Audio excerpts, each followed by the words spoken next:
2 months before my wedding, my mother looked me in the eye and said, "You'll understand. He needed it more than you." I smiled, or at least, I think I did. My face felt frozen, like every muscle had forgotten how to move. Inside, something cracked. I nodded slowly, pretending like I was okay. Like what she just said hadn't torn through the core of everything I'd spent years building. But the truth? I wasn't okay. I was numb.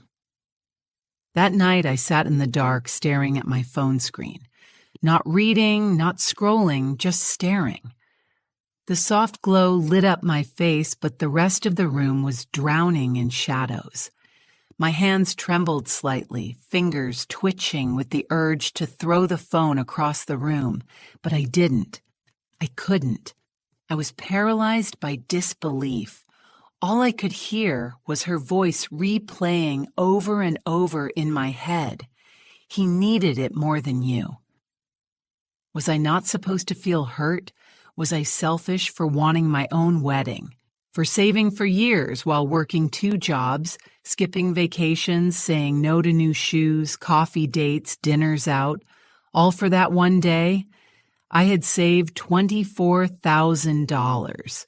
Every single dollar earned and planned and tucked away for a dream wedding by the ocean. Nothing flashy, just something intimate, warm, personal. Something that felt like me. And now, gone. My mother sat me down in the living room. The place smelled faintly of lemon polish and fading lilac air freshener, like it always did. Dad was there too, sunk into his recliner, avoiding my eyes. I remember watching the way Mom fidgeted with the sleeve of her cardigan. She never did that unless she was nervous. "Kyle got in a bit of trouble," she began, her voice overly gentle. "And, well, we figured he's been struggling. You're always so strong, Ava. You always find a way." She paused, then gave me that sad smile, the kind that says, "I know this is going to hurt you, but I'm going to do it anyway. We used your savings to help him get back on his feet." I didn't speak, not right away. I looked at Dad. His eyes darted to the floor. No words, no explanation, just that same tired look he always wore when Mom made decisions and he followed. And Kyle? Of course, he wasn't there. He never was when things got messy. I asked, "How much?" "All of it," she said, blinking hard like that would soften the blow. "He really needed it." I just nodded.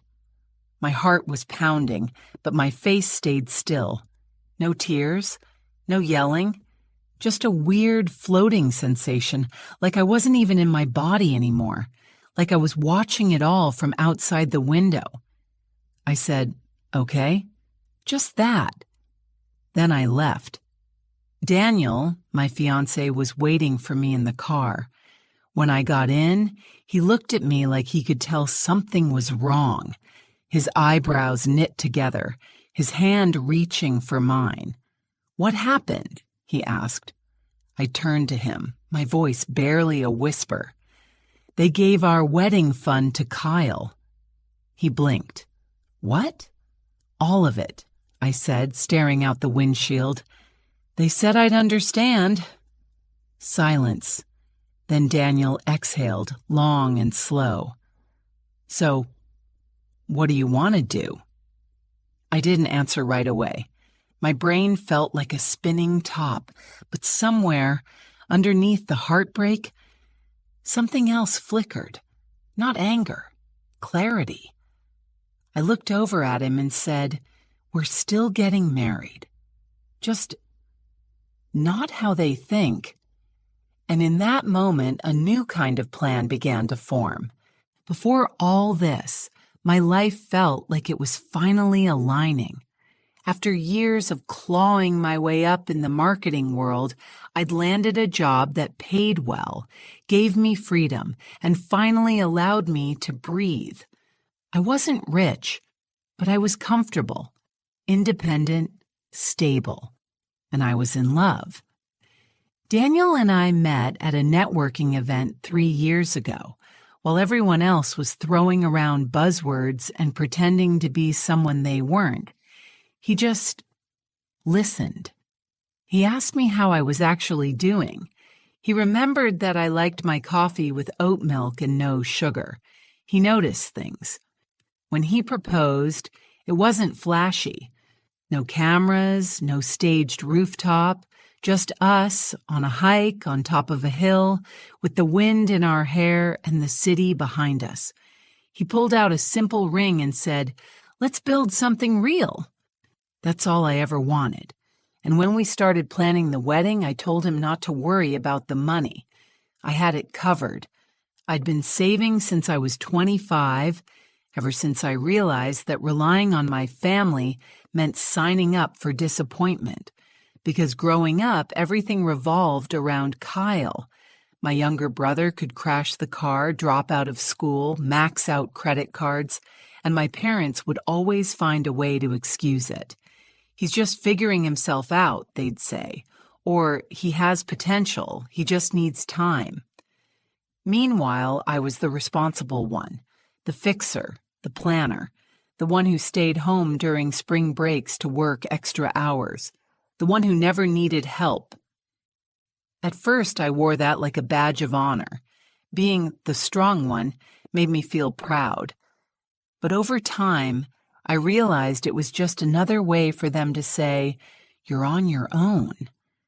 Still, I tried to include them in the planning. I sent Mom pictures of dresses, asked her to taste cakes with me, even suggested Kyle could walk me down the aisle with Dad. She said she was proud of me, that I was doing everything right, but I should have known better.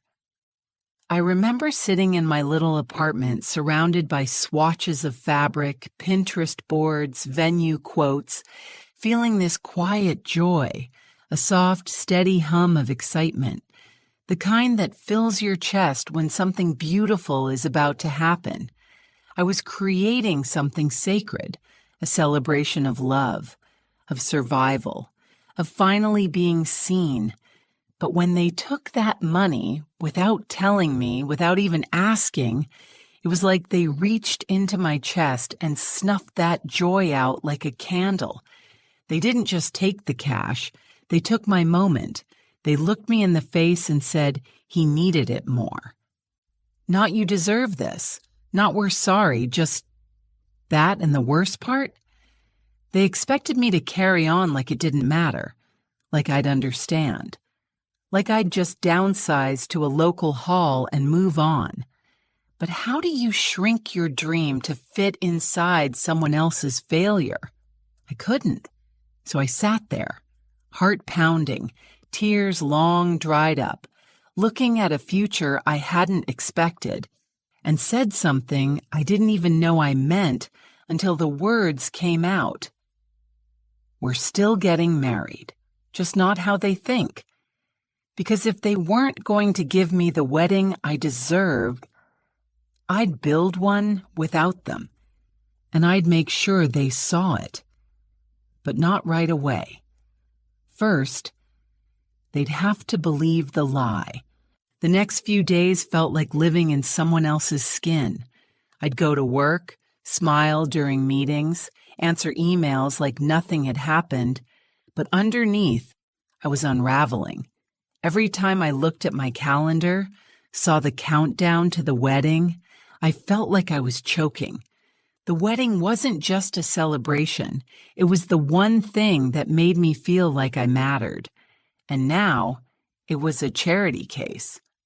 Mom called 2 days later, casually suggesting we just keep it small, maybe use the community hall down the road. "It'll still be lovely," she said. "You don't need all the fuss." I wanted to scream, not because I needed a lavish wedding, but because she had stolen my choice and was now rewriting the story like she was doing me a favor. Every time she said we or us or it's best, my stomach twisted. There was no we. There was her decision and me expected to smile through it. I started avoiding her calls. Then Kyle texted me, "Thanks for understanding. I'll pay you back one day." A single line, no apology, no remorse. I stared at the screen, my fingers hovering over the keyboard. I wanted to write back something sharp, something to make him feel the weight of what he'd taken. But I didn't, because Kyle never got it. He never had to. Mom always shielded him from consequences. And now, she expected me to do the same. I told Daniel everything. Every word, every tone shift, every unspoken expectation. He listened, jaw clenched, his thumb tracing circles into my palm like he was trying to rub the tension away. "We'll figure it out," he said softly. "Whatever you want to do, we'll make it work." And that's when the idea first cracked open. A flicker. What if we played along? What if I gave them exactly what they thought they wanted? A small hall wedding, a modest setup, just a little event that didn't need all the fuss. But then, surprise, what if, on the day, I turned the tables, not to punish them, but to remind myself and them who I really was? I pitched the idea to Daniel the next night. A 2-part plan. Send out 2 separate invites, one for the public wedding, a generic town hall location, something forgettable. Then, behind the scenes, plan our real wedding on an island, a place I had always dreamed about but never thought I'd actually see. We'd fly in our closest friends and the people who had actually supported us, and we'd give my parents exactly what they gave me. Confusion, disorientation, and finally, a moment that would make them question everything. Daniel was quiet for a second. Then he looked at me and said, "Let's do it." So we started planning 2 weddings. By day, I was emailing local caterers, fake booking decorators, even walking through venues I had no intention of using. I let Mom feel involved. I let her believe the narrative she created. But by night, I was speaking with a travel agent, coordinating with a planner in the Caribbean, picking dresses that would blow her mind. It was exhausting, living a double life. But for the first time in weeks, I felt powerful again. I wasn't just reacting.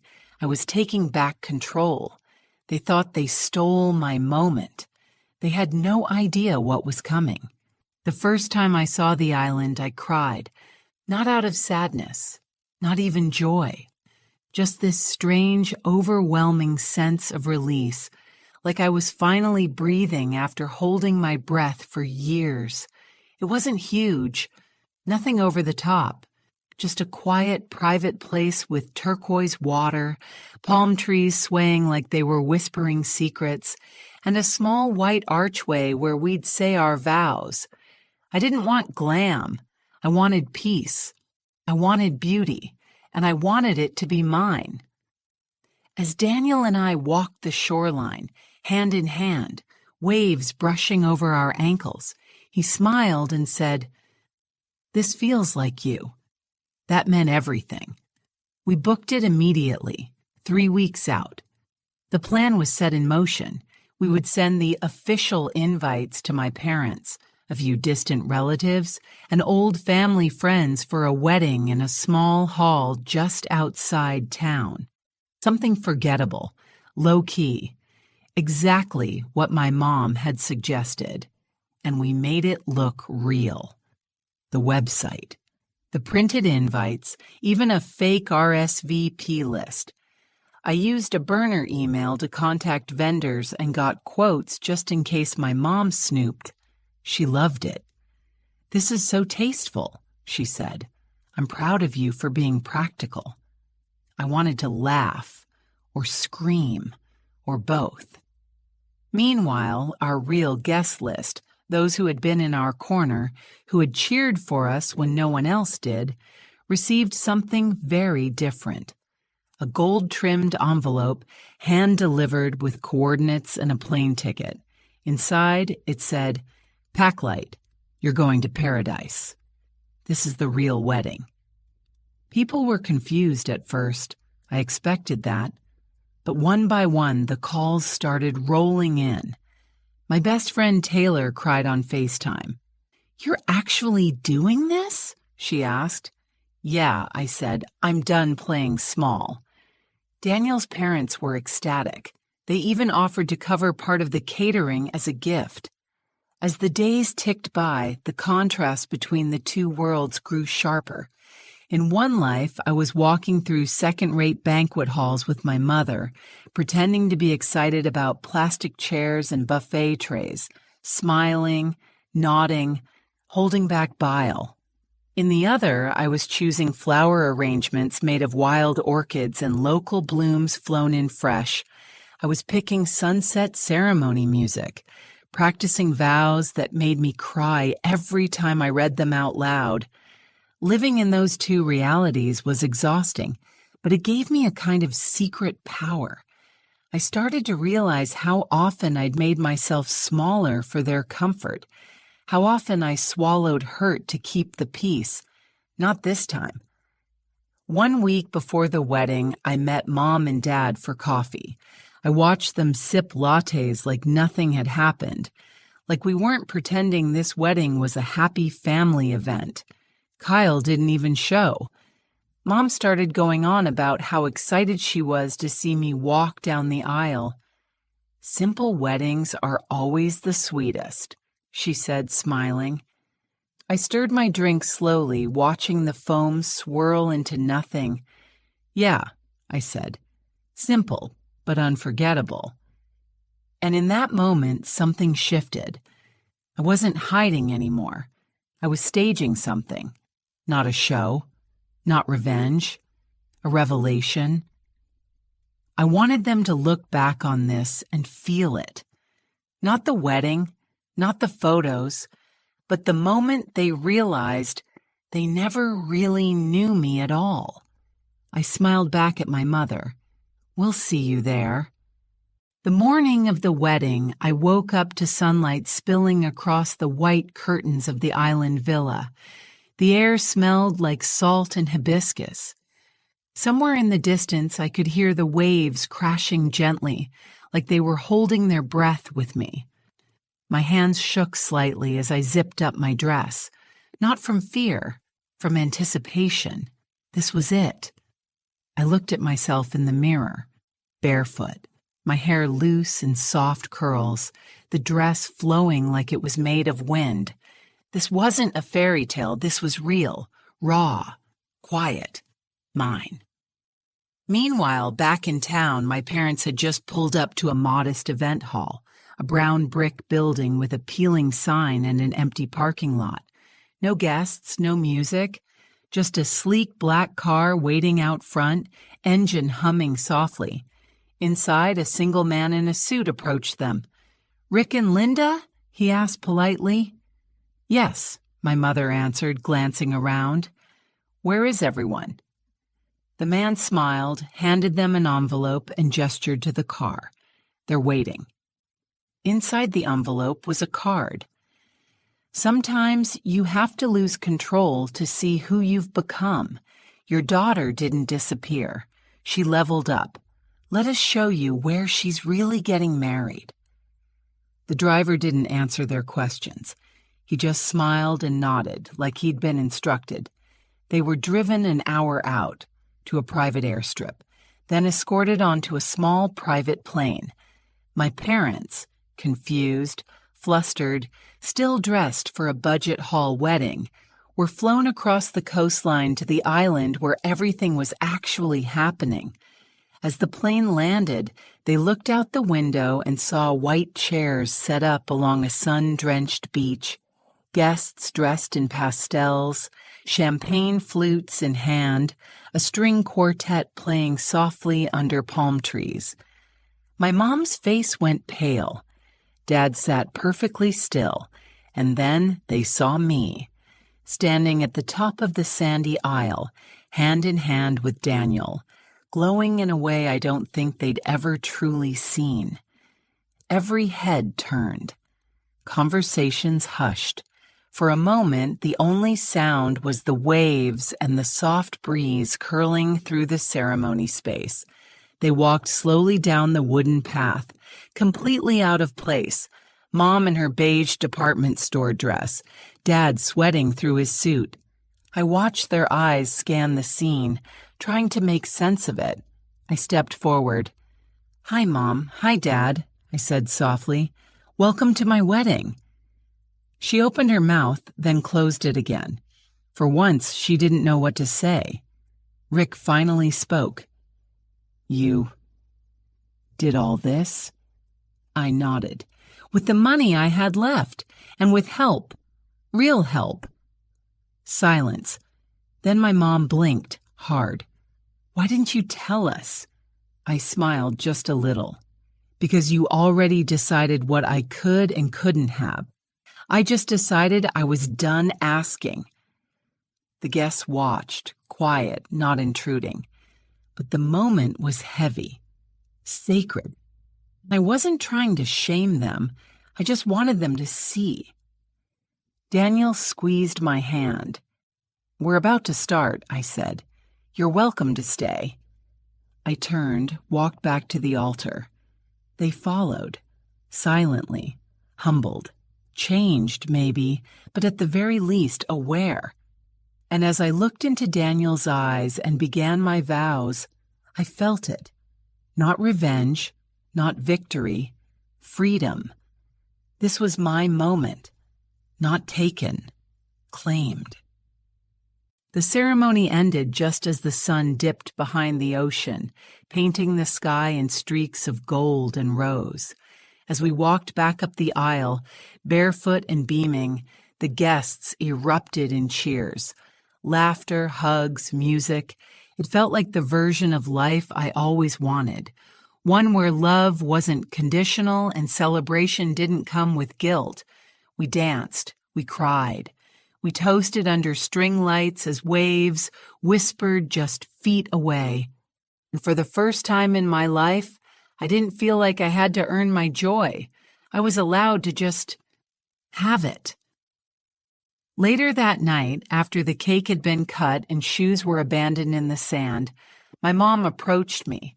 She looked smaller, not physically, but emotionally, like the weight of her decisions had finally settled in her bones. "I didn't know you had this in you," she said, eyes scanning the glowing island around us. I looked at her for a long second, not with anger, but with clarity. "You never looked," I said. She didn't defend herself. She didn't argue. She just nodded. And for once, that silence between us didn't feel like a wall. It felt like the beginning of something real. Dad followed behind her, quieter than usual. He simply took my hand, squeezed it, and whispered, "You did good, kid." That was all I needed. Kyle? He came too. I didn't expect him to, but he did. We hadn't spoken much since the whole thing went down. He stood awkwardly at the edge of the reception, drink in hand, watching the lights reflect off the water. He finally walked over, eyes down. "I didn't ask them to do that," he said, "but I didn't stop them either." I raised an eyebrow. "Because you thought you deserved it?" "No," he said quickly, then paused. "Because I was afraid if I didn't take it, they'd stop protecting me. And I didn't know who I was without that." That caught me off guard. For once, it felt honest. "I'm not mad at you," I told him. "I just stopped making myself smaller so you could feel big." He nodded. "I get that." He left early, quietly. But that conversation, it felt like a shift, maybe a slow one, but a start. As the night faded and the stars blanketed the sky, Daniel and I sat on a bench at the edge of the sand, watching the last of the lanterns drift up into the sky. He rested his head on my shoulder. "Worth it?" he asked. I didn't even hesitate. Every second. This wasn't just a wedding. It was a reclaiming, a declaration that I was done shrinking, that I was done waiting for permission to be celebrated. My family didn't change overnight. I didn't expect them to, but they saw me, finally, clearly, and that was enough. To anyone watching this who's ever been overlooked, underestimated, or expected to just understand, while others take what you've earned, this is for you. You don't need to yell. You don't need revenge. You just need to rise so boldly they can't help but notice the view from beneath you. Sometimes the most powerful thing you can do is quietly build the life they told you you'd never need, and then invite them to witness it.